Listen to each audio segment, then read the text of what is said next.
Bumili ka ng lupa pero binabaha pala. Nako, problema yan.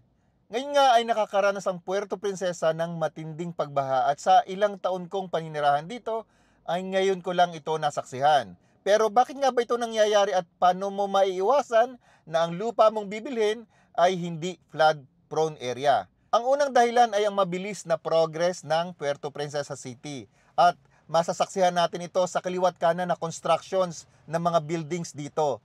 At dahil din sa mga constructions na ito ay natatambakan at naharangan ang mga natural na daanan ng tubig ulan na dapat sana ay absorb ng lupa o kaya ay pupunta sa dagat.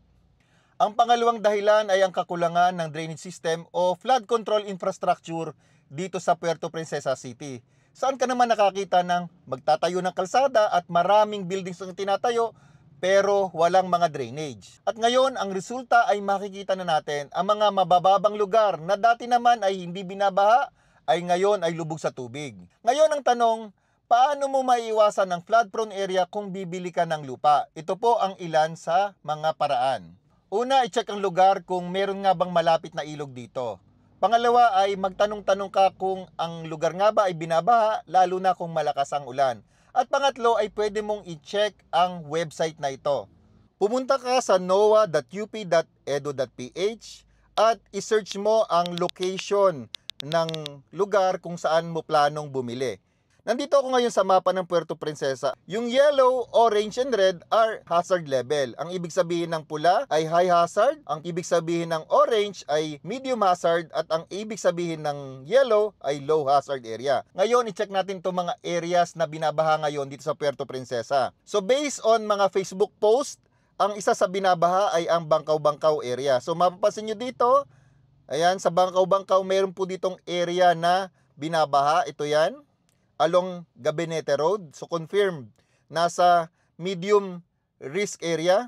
Ang isa naman ay itong parte ng Westcomb Road. Ito po, ayan. Dito mayroong orange area yan, o medium hazard area. Ayan. Ito, binabaha ito based sa news. Ang isang area ay dito sa around Malbar. Ayan, ito.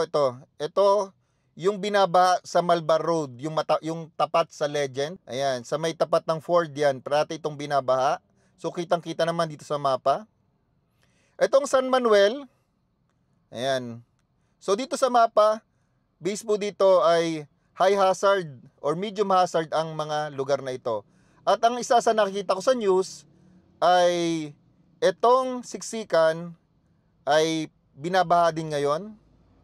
So ayan, kung mapapansin nyo dito sa Siksikan area, mayroon ditong red zone, which means high hazard area. Dito po sa mga flood hazard area ay mababa po ang level ng lupa dito. Kaya naman yung tubig ulan mula sa matataas na lugar ay dito po pumupunta. Ngayon, kapag kulang po ang flood control infrastructure ng ating gobyerno, ay asahan po natin na dito sa mabababang lugar na ito ay lalo pang babaha sa mga susunod na panahon. Kung bibili ka pa lang ng lupa, I suggest visit Project NOAA at noa.up.edu.ph.